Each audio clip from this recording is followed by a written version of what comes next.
The preferred strategy for Enneagram Type 6 is striving to feel secure. A lot of great things about striving to feel secure. Helps us to identify potential problems, potential threats, and to be prepared for them. It helps us to create a sense of safety and well-being for those people around us. But when the 6 becomes over-reliant on old definitions of what it means to feel secure, they can undermine their effectiveness. An example of this that we often see in 6s is a tendency to avoid risk. They might tell themselves, well, if I take too much risk, I'm going to get fired and lose my job. When in fact, they'll end up losing their job because they're staying stuck in doing the same old things and not taking any risks. They can also fall into the habit of seeming like pessimists. They can always be pointing out what's wrong or what could go wrong. And even though this is valuable, people start to hear only that, and they start to tune out the 6, which is frustrating to them because what they really want is people to listen to them and help them prepare for potential problems. 6s start to grow when they can be more secure in the long term by taking a little bit more risk in the short term and feeling a little bit less secure. They can start to understand that, well,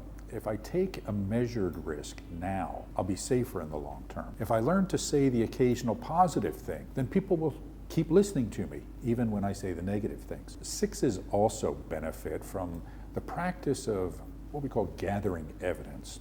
What we mean by this is that 6s often lack confidence because they forget about their past achievements. They just start thinking about all the things that could go wrong, and they forget about all the times in the past where things went right. So when we're working with 6s, we encourage them when they're starting to feel insecure about something, when they're starting to feel doubt, think back into the past and ask themselves, well, how have I accomplished this in the past? How successful was I at achieving this in the past? If it's giving a speech, we ask them, how many times have you given speeches in the past? How did they go? Usually the 6 will say, well, they went pretty well. And then we respond, well, that means there's probably good evidence to believe that you'll do okay this time.